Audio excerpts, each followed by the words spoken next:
I just want to say, you know, the governor and I have known each other for a long time, and sometimes we always haven't agreed on things, like who should be governor. But the reason I say that is because when I lie in bed at night, I am so glad that he's the governor. Really. As a former mayor of Stamford, he shares the same vision that we have. A commitment to excellent schools, to community, excellent quality of life, to support of intermodal transportations, and a commitment to closing the gaps of the bikeway. So we couldn't have a better friend in the governor's office than DM. No, you don't have to do that. It's, no, thank you. Thank you very much. There's no, thank you. Hey, listen, it's great to be with everybody. I tell this story. I'm not used to that whole idea that people get up. It's very nice of you, but, you know, as the youngest of 8 children, if somebody around the dinner table got up, you grabbed their food. So it's like foreign to me.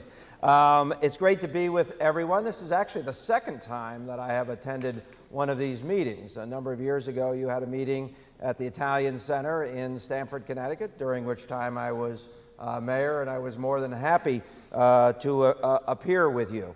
I do want to say officially for the record, since the trail begins in Key West, if you have a winter meeting there, I'd love to be invited. So it's one of my favorite places. So, but it is indeed a great pleasure to be with you. This is actually, this fascination with spandex is starting to make me uncomfortable. But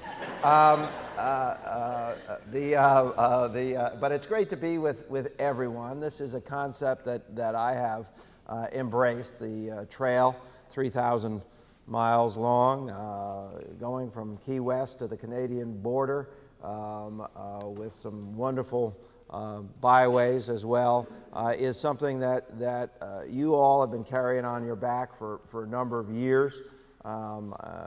Connecticut is not, as a governmental entity, has not been the best partner through most of that period of time, although you have from time to time received copious amounts of lip service, which in Connecticut normally translates to no. But you have to spend years figuring that out.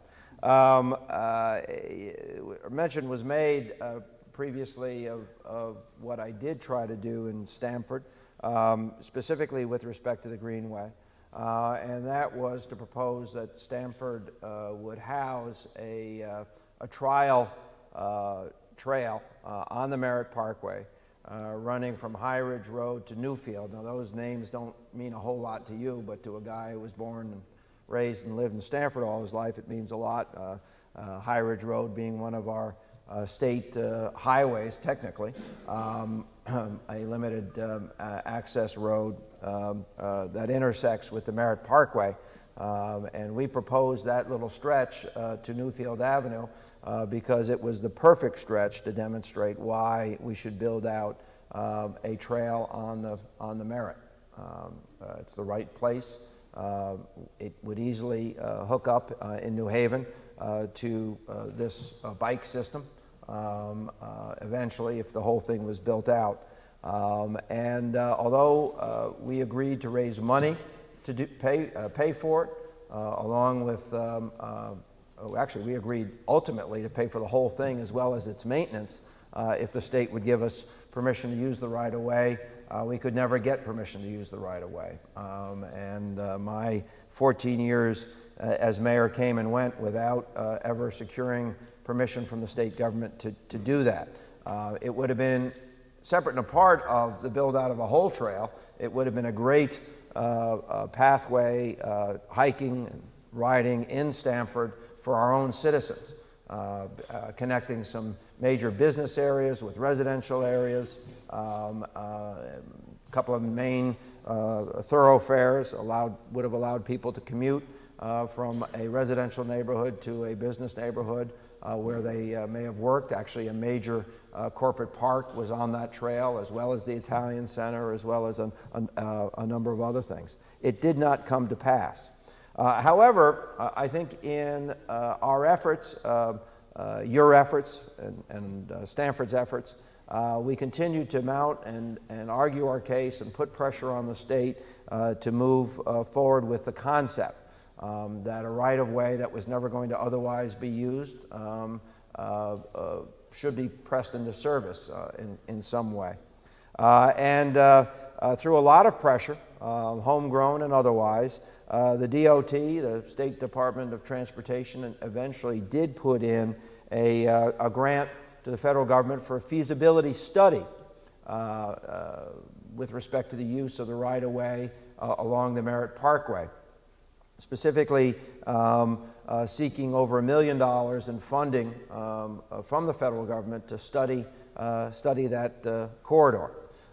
Yesterday, we received notification that a grant was approved in the amount of $1.1 million that will help determine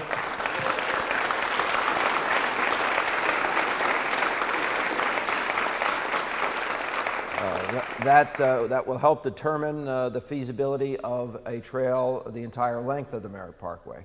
So we're very excited about that. I know the DOT is. I know Tom will be speaking after me in part about that. And I think a state DOT which you will find more reasonable to work with and hopefully more definitive in its statements, which I certainly hope will be in support of additional hiking and biking trails throughout Connecticut. I hope that during the time that I'm governor that we will be able to demonstrate our fidelity with your cause on a regular basis. I also hope that our DOT and our state government will work with great local governments like Simsbury under Mary and under wonderful state representative to prove to them that we are capable of being good partners in helping communities identify their own vision and contributing to the execution of those visions and playing an appropriate supporting role. So that's certainly why I wanted to be with you. Actually, the news came yesterday. We didn't know it was going to come yesterday, although I think we held it to today to tell you all about it, unless it leaked out. But we're very proud of that. And I think will allow us, those of us who want the DOT to move in a different direction, to kind of now have a rallying point and a proof point to bring this argument to fruition. Now, you don't have to convince me of all the other reasons that we should be working on trails for biking and hiking and recreation.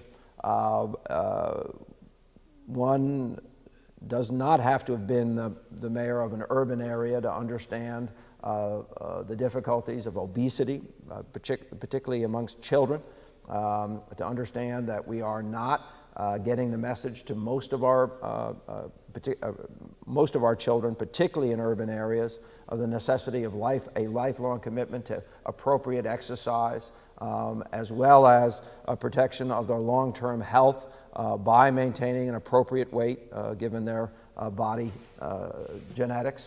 In urban areas, even if we were getting the message out appropriately, unfortunately, many of our communities have been built with far too few recreational opportunities. As the mayor of a city with a population of 124,000 people, where the parks had largely been laid out many years before, I quickly understood that we did not have sufficient facilities in our community and embarked on an active drive to enlarge our park opportunities both for passive and active recreation, including laying out 10 additional soccer, lacrosse, multi-use fields, including adding more acreage of open space to Stanford in the 14 years that I was mayor than in any comparable 14-year period of time. That in a relatively built-out community with a large population, as opposed to Simsbury, where your efforts are great and wonderful and to be celebrated. But what we have to do is recreate that kind of energy and expertise and excitement in urban areas as well.